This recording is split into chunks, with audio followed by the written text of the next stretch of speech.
Hey everybody, thanks for coming. I had actually written some things down that I wanted to say, and I'm not going to do that because I don't think it's really the place for it. I'm going to tell a little story instead. About a little over 4 years ago, I was living in a room in a house with a bunch of people I didn't know because I was estranged from my family because I had pretty much pushed everybody that ever loved me away. The most important thing in my life had become my pursuit of riches and glory and all this crazy stuff.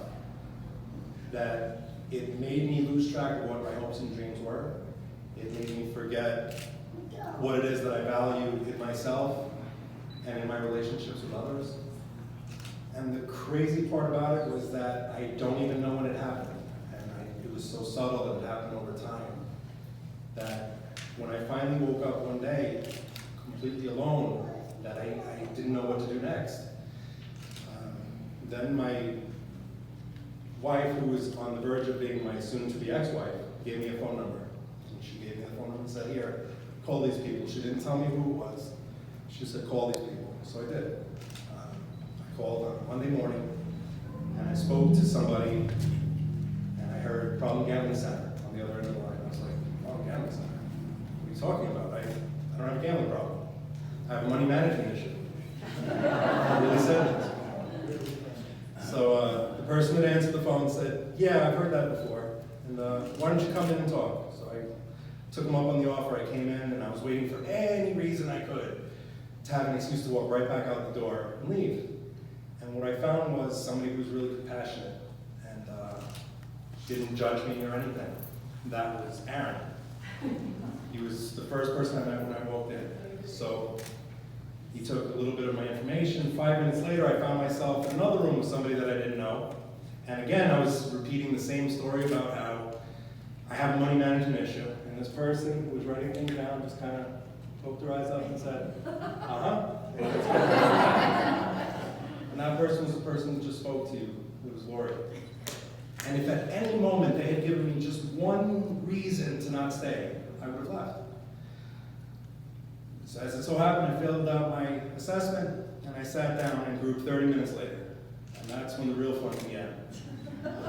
I was this angry guy just sitting in the corner wondering, what on earth am I doing here with these people? I don't have a gambling problem. And that day, Dr. Staten was in front of the room, and she told me some stories that I thought this lady was out of her mind. I was like, no. What you're saying couldn't possibly apply to me. None of this makes any sense. So I left. At the end of the session, I left. I stayed for the whole thing. I didn't know if I was going to come back the next day, but being that I had no other prospects, I did come back the next day. Because it was, they were nice people. Let me go hang out with nice people. So on this particular Tuesday, it was the first time I met Dr. Hunter. And he was this really big guy, and I was slouched shoulders, and he had told me, stand up straight, why are you walking like that? And that's something, it was crazy, because that's something my father used to tell me, and it really got my attention. And that day, he was giving his brain lecture. And he started talking about all this biological stuff that really started resonating with me, because what I had been experiencing in the months and years before that was a change in me that I couldn't understand. I didn't understand why the things that were once important to me weren't. I didn't understand why the people that were close to me didn't want to be there anymore. It happened so subtly that I wasn't even aware of it at the time, but I was the one that was pushing everybody away because I had reprioritized everything to focus around gambling. And the thing that was so debilitating was that I didn't understand why, because I was doing things that I didn't want to do, but I was continuing to do it anyway. But in that day, on that Tuesday, he gave me a little bit of information, a little bit of an education of what was happening with me. And from an intellectual standpoint, that helped, because I thought, oh my gosh, I'm not really crazy. Maybe a little bit, but that's not the reason for all of this. So, I went through the program, and it was the most amazing 8 weeks of my life, because I had to extend once because I felt like I needed more. And my last day in the program, I told them, I said, look, in a couple of years, I'm going to be sitting next to you. And I want to do for others what you've done for me. This is where it gets a little smoky in the room for me when I tell this part of the story. If it wasn't for Dr. Hunter, I wouldn't have the life that I have now. He provided me with the teachings and the education that I needed to understand what was happening and to remember what it was that I valued in life.